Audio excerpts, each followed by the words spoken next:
Estúdio 4 desta semana recebe a coordenadora do Projur Mulher da UPF, Josiane Petri Faria, a jornalista Ingra Costa e Silva e a professora de filosofia da UPF, Patrícia Ketzer. Bom, como a gente prometeu anteriormente, vamos aos números no país. O que a gente tem aí de informações estatísticas, professora Josiane? Pois então, nós temos dados divulgados pelo Ministério da Saúde, que no ano de 2015, vou ter que dar uma espiada, nós tivemos 4.522 casos de estupros registrados nas delegacias de polícia no Brasil. Esse número é elevado em relação a outros? Se tem uma comparação? Um pouco maior que o ano anterior, né? Se tem uma expectativa que este ano esse número supere muito, porque toda essa divulgação e esse apoio para que as vítimas denunciem, se tem uma expectativa de que aumente. Então tem números, tem crimes escondidos aí nessas Sem dúvida, estatísticas. veja bem, desses 4.500 e alguma coisa registros de ocorrência policial de estupros no Brasil no ano de 2015,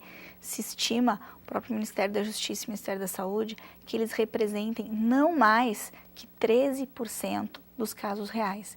Então, quer dizer que 90% dos casos, quase 87%, não seriam denunciados.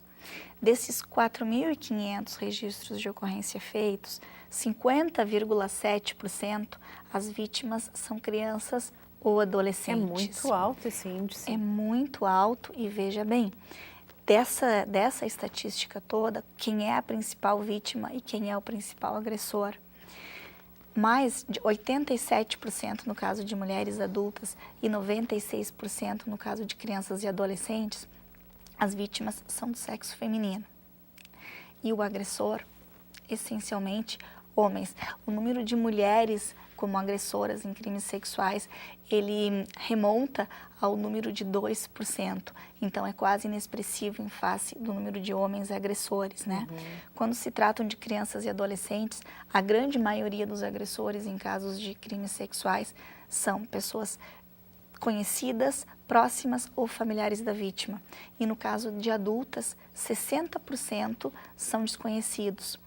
Mais de 30% dos casos denunciados, a vítima não sabe quantos agressores a violaram, porque ou ela estava desacordada, ou ela foi agredida, ou foi ministrada alguma substância para que ela não tivesse consciência no momento. Isso tudo significa o quê? Por que se tem só 13% dos casos denunciados? Justamente, veja a tal da pesquisa, não é? Mais de 30% das pessoas acreditam que a culpa do estupro é da vítima. Então, ou seja, já existe uma dificuldade de prova, porque são crimes que dificilmente você tem testemunhas ou você tem outro instrumental probatório. Então, o depoimento da vítima vale muito, mas não se tem garantias de uma condenação. Por vezes, não se tem muita expectativa de encontrar o agressor, não é? E a vítima ainda tem o medo, e o medo maior dela talvez seja esse, o de ser culpabilizada por ser vítima, de ser julgada por ser vítima. Isso é muito sério, mas isso é num país que até o ano de 2009, os crimes de estupro, eles não protegiam a vítima, o corpo da vítima, a dignidade e a liberdade sexual da vítima.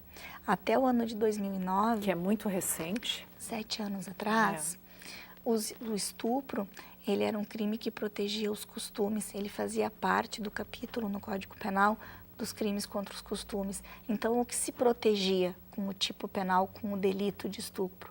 Se protegia o nome da família, se protegia uma conduta ou um comportamento social de que a mulher tinha que ser preservada, porque até 2009 a única vítima do estupro era a mulher. Sequer se imaginava que o homem pudesse ser vítima de estupro.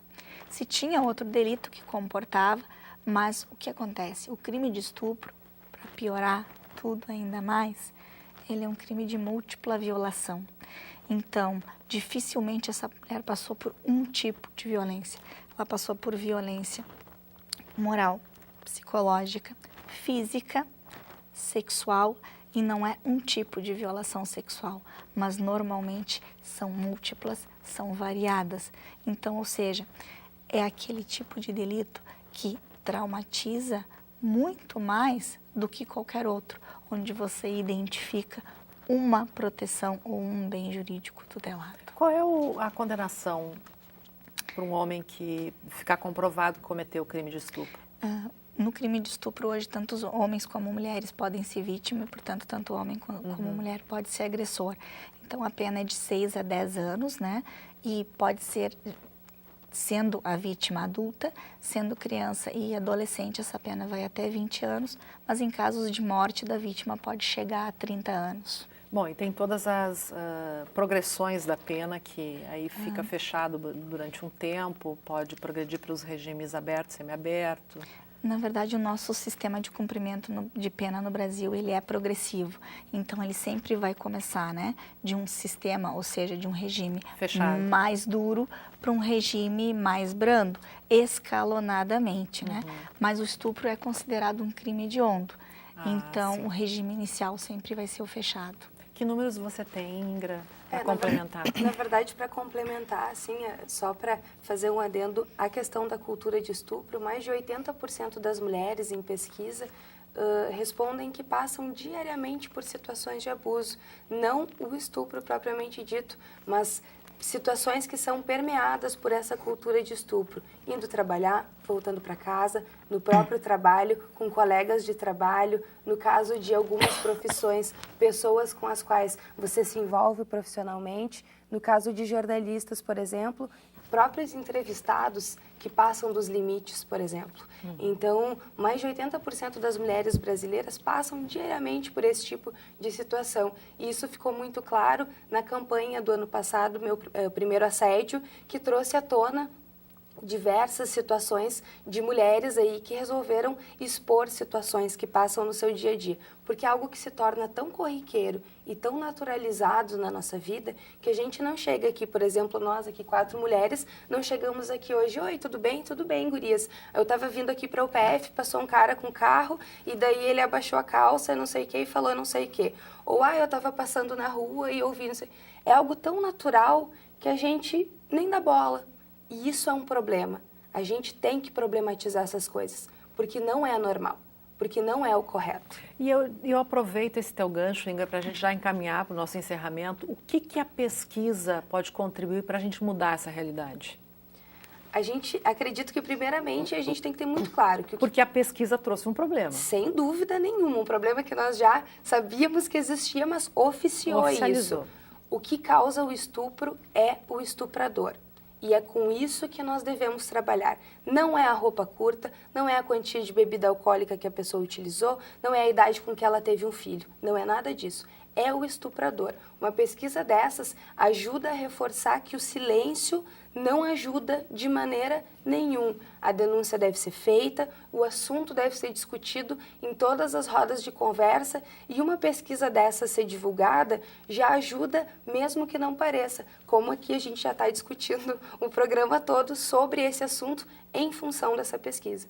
Bom, eu só queria fazer um parêntese, porque recentemente teve um promotor de justiça no interior do Rio Grande do Sul que causou a maior polêmica em relação a isso, porque ele usou palavras agressivas contra uma menina que havia sido estuprada pelo próprio pai. Professora Josiane, eu queria saber as suas conclusões aí em relação a esse nosso tema. Acho que a pesquisa ela contribui aí para melhorar a nossa realidade?